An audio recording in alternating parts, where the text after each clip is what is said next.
तो भाई ground floor में अगर फर्श डाल रहे हो तो उसमें ज़्यादा कंफ्यूज आपको नहीं होना है।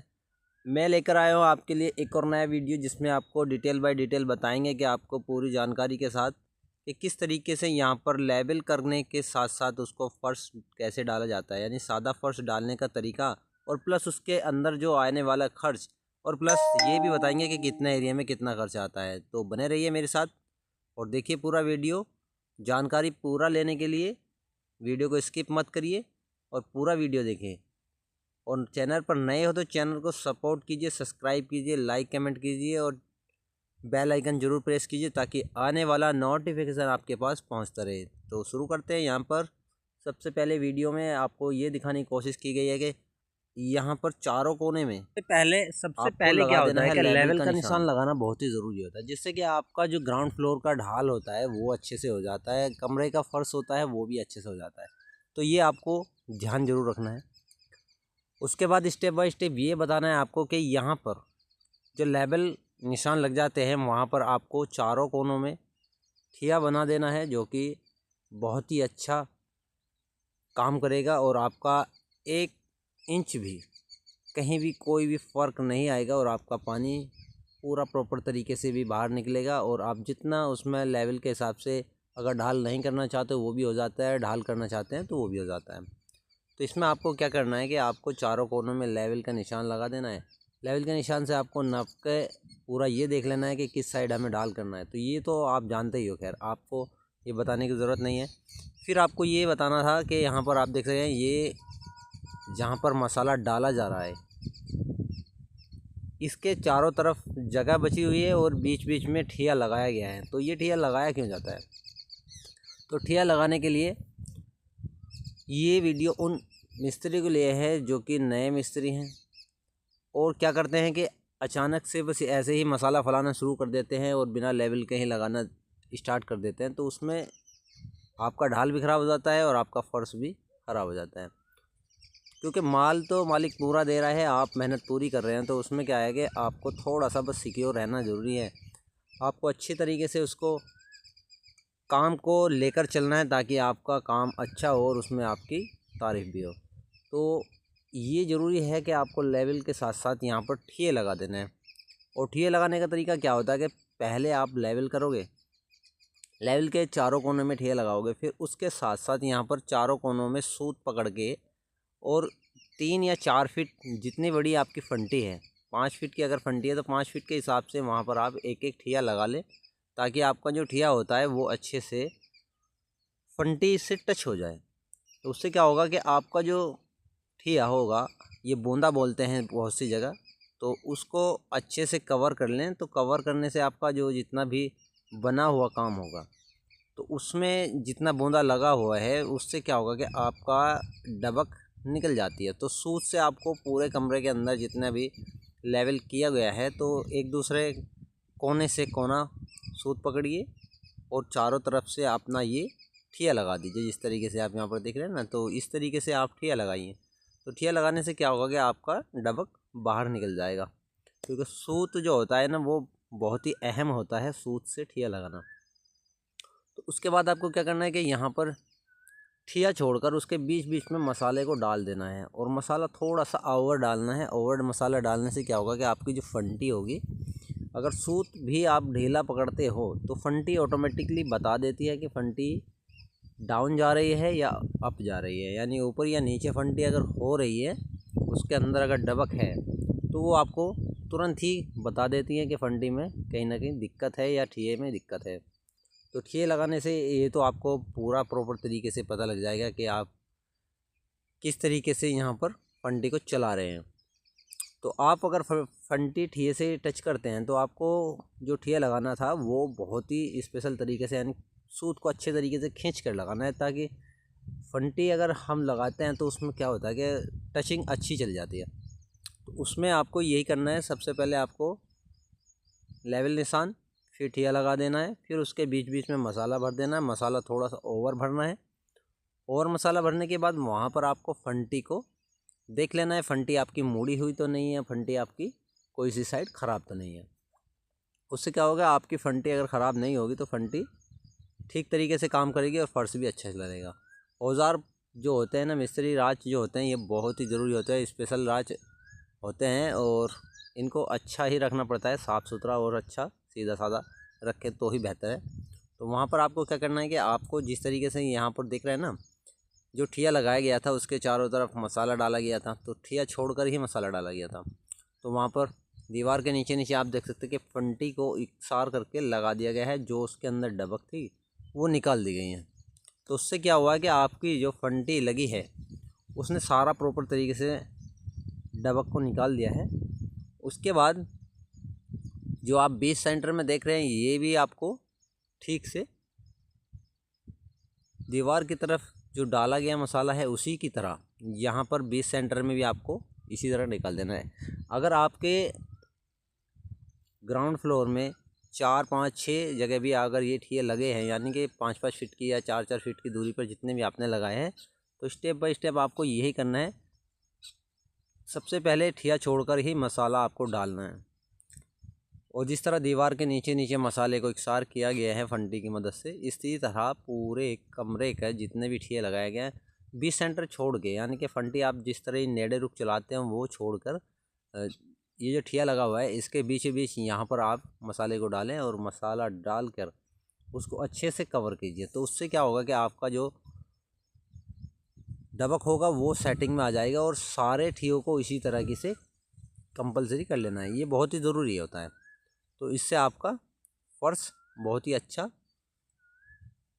ढाल में आएगा और अच्छा डलेगा।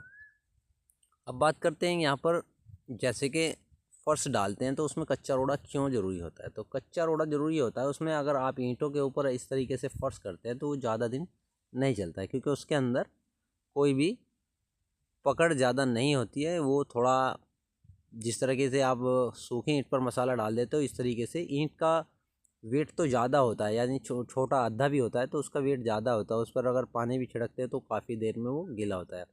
तो उसमें क्या होता है कि आपका जितना भी मसाला उसके ऊपर गिरता है तो एकदम से सूख जाता है। तो सूखने से क्या होता है कि आपका जो है मसाला अपनी जगह छोड़ देता है और फिर जल्द से जल्द वो फर्श ख़राब होता है। तो इसलिए कच्चा रोड़ा तोड़ते हैं। कच्चा रोड़ा जो होता है, जो पुराने आधा होता है उसका तोड़ सकते हैं, पुरानी ईंटों का। और उसमें क्या होता है कि आपका बहुत ही अच्छे से जब धुरमट से छिताई हो जाती है तो उसमें काफ़ी स्ट्रांगली हो जाता है और उसमें एक दूसरे की गच बन जाती है।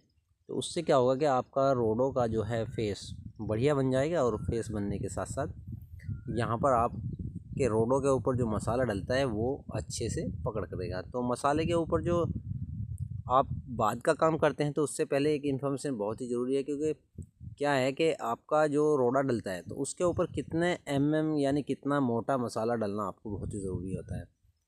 तो यहाँ पर बात करते हैं में। तो आप ये सोचोगे कि कैसे नापे, तो उसको छोड़ दीजिए। आप सिंपल सा बताते हैं आपको, 2 इंच आपको मसाला लगा देना है।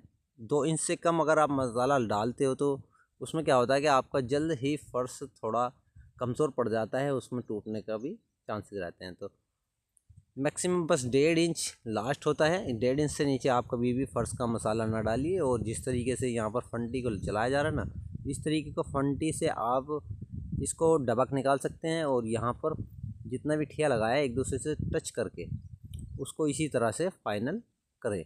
और उसके बाद जो 20 जगह बची है, यानी दोनों पट्टों के बीच जो जगह बची है, इसको फिर दूसरी साइड से फंटी चलाते हैं, फिर उसको निकालते हैं। तो उससे क्या होगा कि आपका जितना भी डबक होगा वो निकल जाएगा। तो ये बेहतरीन तरीका है। ये आपको कैसा लग रहा है, लाइक कमेंट शेयर भी करें, और चैनल को नए हैं तो चैनल को सपोर्ट ज़रूर करें, तो आने वाला नोटिफिकेशन पहुंच जाता है।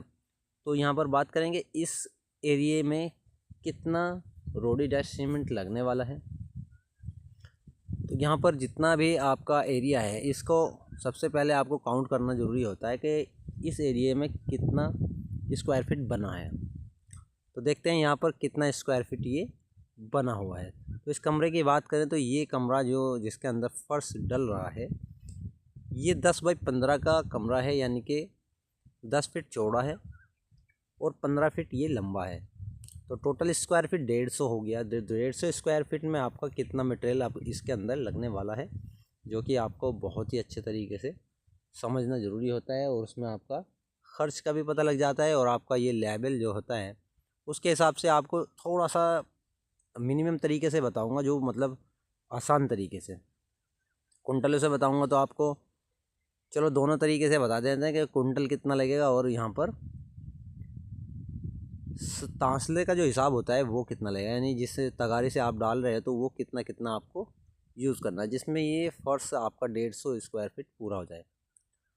तो यहाँ पर आपको क्या करना है, 40 तगारी जिसको तासले बोलते हैं, तो उसको आपको डालना है 40 डेस्ट के डालना है, प्लस उसके साथ 40 आपको रोड़ी के डालना है।